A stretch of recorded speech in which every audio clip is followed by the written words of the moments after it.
everybody. It's the 10th of August, and you're here, you're Manchester with Carol Ann Whitehead. It's fantastic to be here. I'm all festival-wise. I've been to lots of festivals over the last few weeks since you last saw me, and I hope you guys have been out as well. I want to say hello to new viewers. We've got some new viewers from down south, from Bedfordshire, where I was doing one of the festivals. So hello to the young WOSIP influencers, Tilly, Boy Say So, Pierre Mackenzie, all those fantastic individuals. Oh, and Ruby Rose as well. All those fantastic individuals that are joining us, and you, of course, are regular viewers. So talking about festivals and connecting it with gigs and music, we've got our first guest in the green room. He'll be ready to come into the studio on the screen. And it is Louder Than War music website creator, John Robb. He is he's known to be being a bit loud. He's a bit of a punk, but he's also a writer and an author. John, are you there? Oh, look at you looking all chilled. I'm here. Are you there? I am. It's you can't do much for a day like this, can you? It does sort of conk you out a bit, doesn't it? Yeah. That's the only upside of global warming, is that Manchester actually gets a summer. Look at you, glass half full, my lad. Glass half full. Yeah. Yeah, definitely. Anyway, have I interrupted you in the middle of a tour? No, but I've been at festivals every weekend, just in loads of conversations. And Yeah. I played one in Blackpool. Played a festival on Sunday. So it's all a little croaky. The voice is a bit croaky, creaky. Yeah. That's fantastic. And your band's called The Membranes. It's always called The Membranes, isn't it? Yeah. We had about 20 years off in the middle where we did another band, but then we came back and people seemed, when we started, nobody ever really understood what we were doing. Now people seem to like it, which is even weirder. Well, you know what? I still, it's one of those things whereby I was saying, come on, do some tunes for us. And you're like, oh, Caroline, you won't like it. Yeah, I'm guessing you probably won't, but it's, you can only make the music that comes out your fingers. That's the way it is, isn't it? The magic always comes from the fingers. Yeah. And so where are you going to be next? So you did Blackpool, you've been around the place, but where are you going to be next with your band? Well, in the autumn, we did a European tour supporting a band from the old days called the Stranglers, who were actually got really big again. They've got top 5 album across Europe, so those would be really big gigs. You see, the thing really is, of course, we don't quite know if we're going to get into Europe because you go. Oh, John, you're freezing. See, the Wi-Fi's gone all laid back, like John. Are you there, John? Can you hear me? But we thought, let's go and do it. Yeah. Keep going in and out. Disappear, but this is another thing, isn't it? Yeah, none of the tech works these days. It's crazy, isn't it? It used to be better 20 years ago. It used to be better when you sent letters to people. I'm not sending a letter to you. Let's try and do it this way, eh? So you mentioned the Stranglers. Actually, I was a fan of the Stranglers. Oh, well, they're still a great band. There's only one original member, but they're one of those bands that every time they seem to lose a member, they come back stronger. Yeah. Oh, we've got the dreaded circle going round and round. Right, unfortunately, we're gonna have to go to Mojo, because at least she'll chill us out and get us on the right track. It's Jo Brittany, Neurosculpting Coach, for another minute of Mojo. Sometimes things do not go to plan, do they? This is how my week started. I had a plan all sorted, full of good intention, getting through all my work, and then suddenly I discovered my bank account had been hacked for the second time in a month. And in that moment I felt sick, and then I felt angry and frustrated, and I was like, oh, I've got to sort this out, but I've got so much other things to do. How dare you hack my bank account, you thieving little...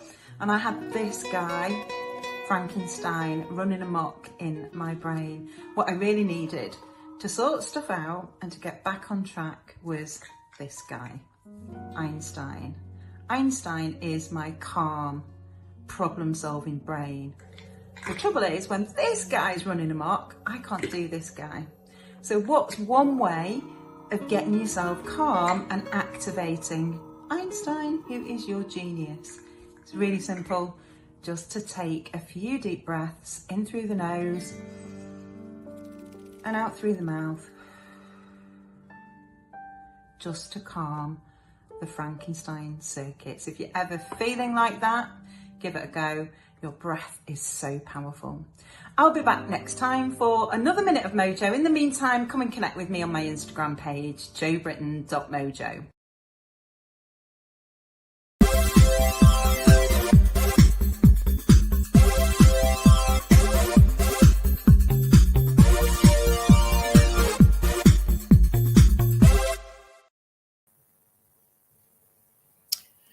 Oh, I could do with some pizza, actually. I had some soup for lunch. Anyway, our next guest is Dr. Stephen Hornby. Now, he's a playwright, theatre director, and an academic, and he's award-winning playwright and theatre director. Are you in my green room? I am indeed. Lovely to be here. Thank you. Oh, it's lovely to see you. You do that thing, Stephen, where I think it's fantastic. It's like the Magnificent Men in their flying machines. You do that with your moustache. I know. I got the evil I love twirl. it. If it gets long enough, I can start twirling it. Do it. It'd be fantastic. So, first of all, Dr. Stephen Hornby, I'd like to give you your full title. Congratulations. Tell everybody why I'm saying congratulations.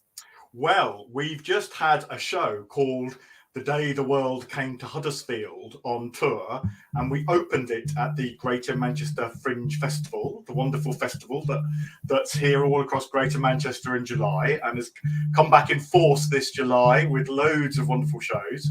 And we were very honoured to win 2 awards. So we won I know, that's how I responded when I found out.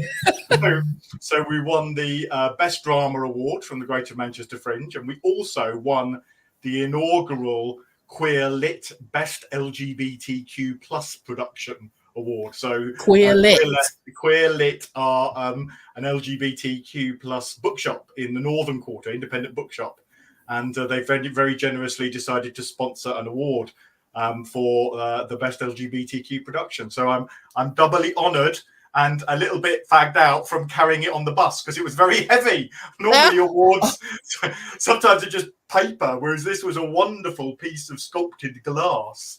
Darling, you were on the bus. You were on the bus, darling. Well, I was on the tram. Okay. To be fair. Well, that's I didn't fantastic. have a chauffeur waiting to whisk me away. Yeah, well, I would have put a hat on and come and pick you up. I would have done that. I would have washed my car for you and come and picked you up. But about that show a few weeks back, I was co-hosting, I think, with Brandon, and we had Patrick on. Ah, wonderful Patrick, yes. So yeah, Patrick, he was lovely. Yeah, he's a great actor, and he played a character in a monologue that I wrote. He played Mark Ashton. Now, Mark Ashton is the guy who founded Lesbians and Gays Support the Minors. And there was a film called Pride made a few years ago, and Mark was the lead character in that. And I captured this Mark. I found out by one of those weird bits of synchronicity. I was looking through, I thought I've got to get into the play, The Day the World Came to Huddersfield, is about the UK's first national pride. And that happened, of all places, in Huddersfield in 1981. So I was thinking, I must get back into how people spoke in the early 80s. So I was looking through this oral history book that a series of gay men had been interviewed about their lives in the early 80s. And literally the book fell open on the chapter on Mark Ashton. And the first picture is Mark at Huddersfield Pride, 1981. Oh. So I was like, I need to listen to the universe and I need to write that piece. And then we were so lucky to secure Patrick playing it. And he was directed by Helen Parry and Olivia Schofield, who are 2 directors who did a marvellous job in kind of blending all of these characters together and making it a very dynamic piece. So although it was essentially 10 monologues, they all interacted with each other and intercut with each other and kind of formed this really kind of energy bursting out of the show all the way through. So I think that really captured audiences and thankfully the judges, because we ended up with the 2 awards for it. That's amazing. Do you know what? You've got so much energy as well. I'd love to shadow you. Love to shadow you, see what you're doing. Well, see how you get the magic from people. Well, it's I think it's some combination of different. I've been very lucky with different roles that I can sort of blend together. So I've got the work. I'm the playwright in residence for National Playwright in Residence for LGBT History Month. So I do various bits of work with them. Then I'm a lecturer at the University of Salford. So I get lots of energy from the young people that I teach and lots of ideas, as well as hopefully giving them a few. And then I've got my own creative practice, and you sort of blend all of those together, and hopefully you end up with at least some. Well, I can resonate with that. I guest lecture at the University of Manchester, so I can resonate that. Dr. Stephen Hornby, I'm thinking of trains now. Dr. Stephen Hornby, thank you for speaking to me, and have a wonderful evening. Okay, what have we got next, team? What's on? Hello, Michael here with a roundup of everything that's happening this week in and around Manchester. First to the Manchester Caribbean Carnival, which is now in its 50th year and returns to Alexandra Park for its annual 2-day carnival on the 13th of August. The 2-day free event will be a family-friendly celebration of community, heritage and music. There'll be a vast food and drink offering, live music and a blaze of colour via carnival troops to commemorate both 50 years of carnival and 60 years of Jamaican independence. Next, Rochdale Feel Good Festival, which also starts on Saturday and will feature a showcase of top-class entertainment, food and culture. There'll be live music from the likes of the Fratellis and Northern Soul Train, alongside new talent like Rochdale band The Sprats. The festival takes place across a mix of indoor and outdoor venues with a wide selection of food and drink. Tickets start from £7. Finally, to Wigan Pride, which returns for another year this weekend. The event celebrates equality and diversity through music and the arts, with a parade through the town during the festival. Open and free to all, the event doubles as a showcase of the very best aspects of Wigan through floats, dances, drumming, colourful costumes and more, and this year will feature a special performance by the Cheeky Girls. And if there's something you think that we should be covering, why not get in touch with us? Tweet us at YourMCR, and I'll see you again soon. Have a great week.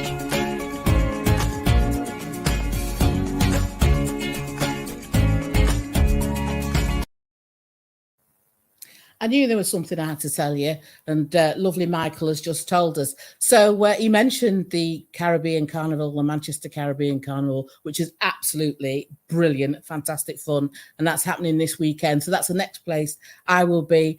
And I want to say happy 60th anniversary to Jamaica for the independence. So that's also culminating at the weekend as well. And talking about festivals and enjoying ourselves, there's a theme running through here. In my green room, I have got Libby Rush, and it's Pooches of Pride. Hi, Libby. Hi, Caroline. Thanks for having me on. Oh, no problem, no problem. Can you please? Because I've got a Shih Tzu. I said a Shih Tzu. That's a furry dog with a face like an Ewok, and I might put him in for it. Tell everybody about Pooches with Pride. So it's happening on Saturday, the 20th of August, which is the weekend before the big Pride Festival in Manchester. It's the second one that we've done. We did one last year, and it was hugely successful. Lots of amazing, adorably dressed dogs entering the dog show. The event takes place throughout the day. It starts at 10, it finishes at 5, and yeah, there's some great categories for the dogs to enter into. There's best trick, waggiest tail, cutest puppy, Pride King and Queen, and then the best dressed pooch of Pride. So it's a real opportunity for dog owners to get stuck in and think of some kind of creative ways to show off their dogs. Oh, and what made you come up with the idea?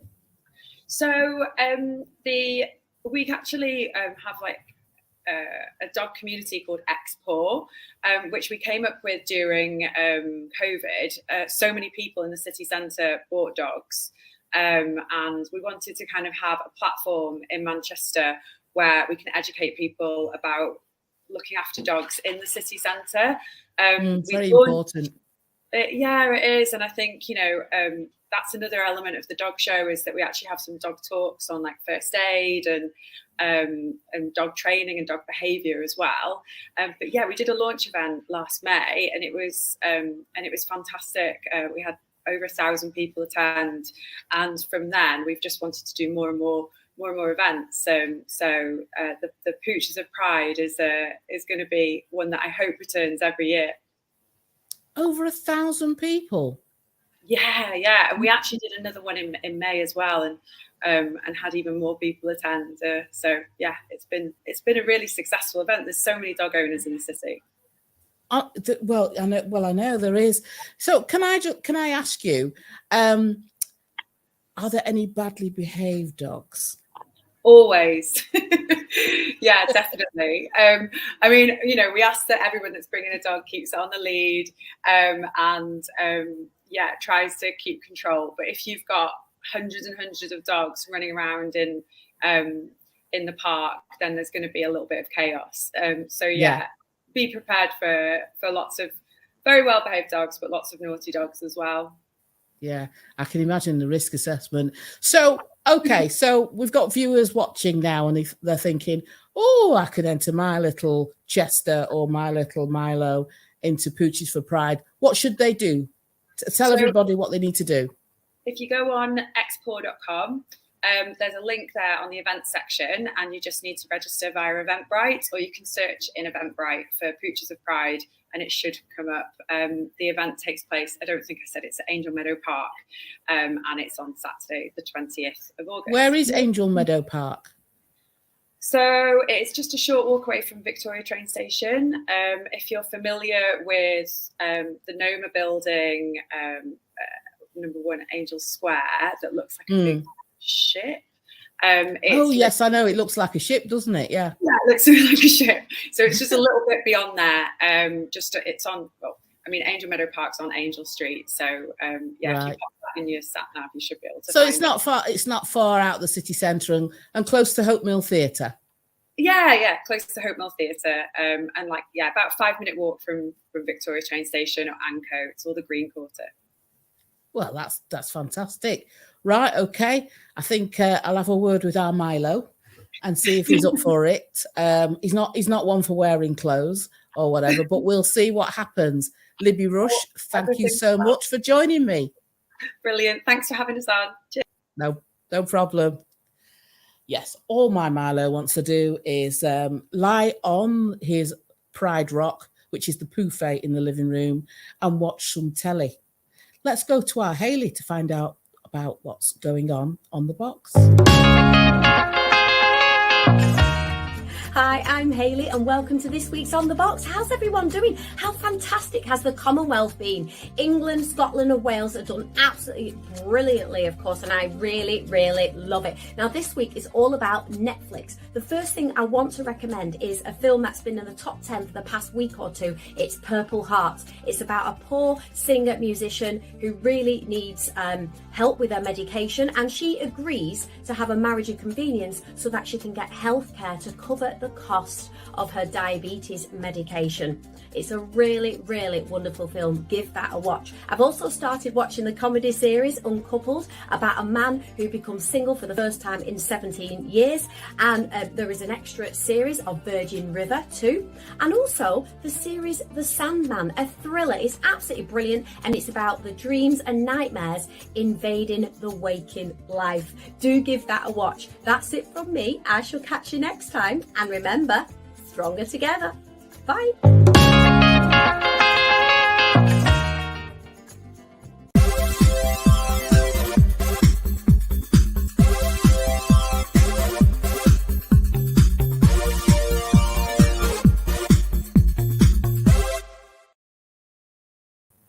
Tell you what, That Sandman that Hayley's talked about, it's absolutely brilliant, lovely, bit creepy. I really, really like it. And another thing I've been watching is Invasion on Apple TV.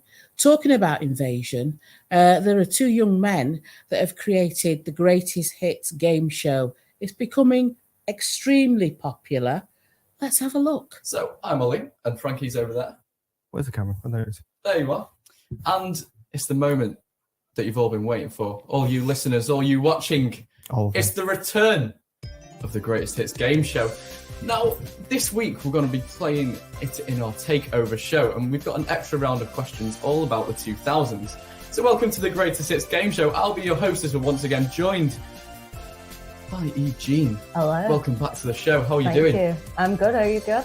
I'm not too bad, but are you sure you'll be good later when we get a bit of a punishment involved, as we're seeing the return of the on-air punishment as well.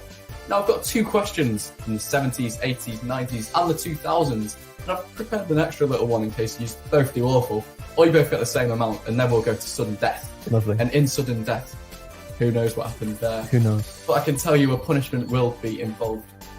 Lovely. And I've not actually revealed that punishment to either of our contestants here. I have no idea. You've no idea. No, I'm just guessing. If you missed it last time against Jack Carroll, Frankie lost the game show, and he had to face bread soaked front and back in soy sauce. It was lovely, wasn't it? I nearly vomited in the sink. Why did I agree to this? It's all right. And I mean, you spotted some bread. It's off in the corner, isn't it? So, I'm going to start now. I'm going to take it all the way back to the 70s. Ooh. We've got some dramatic music on right now. Do we? As it is time for the first question. Wow. Are you ready? Emily Bronte was a famous English novelist and poet, but who released a song based on one of her novels in 1978? Now, I'll give you a point if you can get the name of the song and if you get the name of the artist. You've got 10 seconds. Countdown music?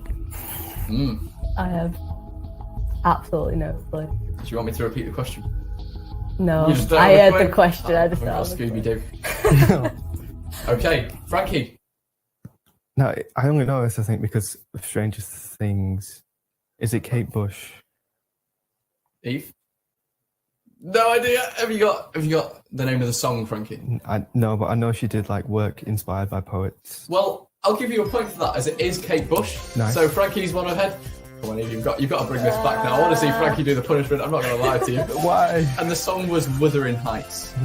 We're going into the second question now. Okay, so this British group's debut album was called One Step Beyond. But what was the name of this album? If you can give me the name of the album and any song within that album, I'll give you a point. So we've got 10 seconds. Just to guess the artists. So if you guess the name of the people whose album it was. Okay. One Step Beyond is the name of the album. It's definitely wrong, but I'm going to try it anyway. Go for it. Eve, what are you saying? Anything to do with steps? Frankie? No. Well, I can tell you it was Madness. Oh.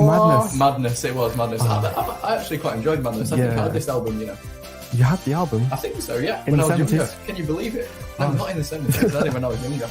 I bought it on a DVD. Wow. I know, can you believe it? You're that old.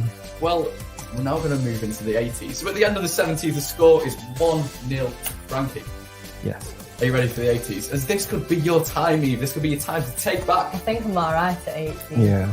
So do I until I made these questions. So we're going to start with the artist who ranked number 1 on the Billboard year-end 100 singles of 1980. Who is the artist? And if you can give me a name of their songs, I'll give you an extra point. So number 1 artist. So this artist ranked number 1 on the Billboard year-end Hot 100 singles of 1980. If you can give me the name of the artist and one of their songs, I will give you 2 points. Okay. I'm going to take a guess, but I don't think it's right. It's 5 seconds. Oh, God. Okay, Frankie. ABBA? Eve? I've forgotten every artist in the world. In the world. Well, I'm going to tell you, not the answer, because I'm going to give you a chance to take it back. I'm going to make it into a multiple choice question. However, the score will only be worth 0.5 points. Yeah. So, It's either Elton John, Michael Jackson, or Blondie. Who is it? Okay. You've got 5 seconds for All this. right. Okay. 4. I'm just going to pick my favourite. 2. Eve, you're first. Blondie. Michael Jackson. Eve, that's a point to you. Yes. Half a point. You're back in the game now as a Half a score is point. Thank 1 you, Blondie. to 0.5 to Eve. So almost, if you would have got it first, you could have got it, you know. Puts me a little Blondie. bit closer to you anyway. Yeah, it Almost does. there. Almost Halfway. there. Well, we're moving into the final question of the 80s now. Unless you bring it back and you go to sudden death, then you could have a chance to bring it back. So, George Michael, he's a very good man. He's a very good singer. And he wrote his hit song, Careless Whisper. Yes. But he wrote it at an age. And that age, I would like you to tell me, what age did he write Careless Whisper? Let's find out. You've got 10 seconds. Okay. Can I do this age / this age? You can do a singular age. Single. No slashes, no slashes. Okay. Here. Not having any of that, Frankie. I know what you're like. Oh. Okay, Frankie, what is it? 18. Eve. 17. Eve, that's a point to you. Really? So Frankie, that's 1, and Eve, you're on 1.5 Check now. the scores. I don't believe you. I don't think I'd get that. I can show you it. I can show you it. But before I show you it, we're halfway through the game show now, and the score is currently 1 to 1.5 to Eve Jean. Well done, Eve. You know, I'm really hoping that Frankie loses this, to be honest. But we'll be back for the final half of the game show after this next hit to find out who'll be facing the new on-air punishment. Now, this is bread soaked on both sides in vinegar.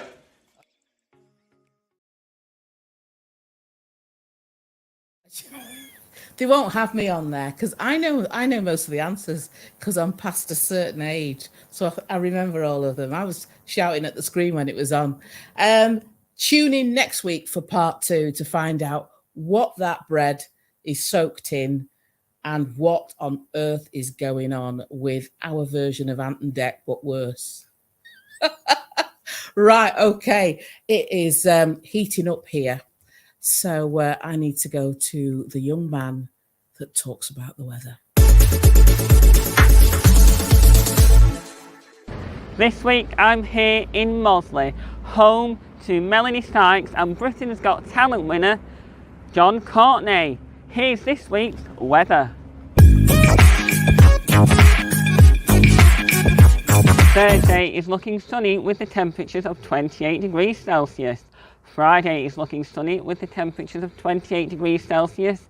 And as we very much look forward to the weekend's weather right now, Saturday is looking sunny with the temperatures of 25 degrees Celsius.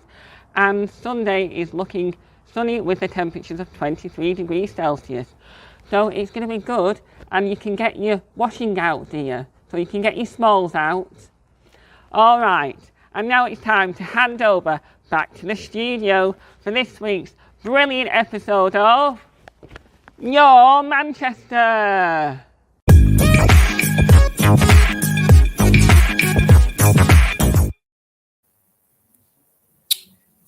I promised Paul I'd blow him a kiss. He's wearing a zebra shirt, you see. So I just thought I'll blow him a kiss for wearing that zebra shirt. Well done, Paul.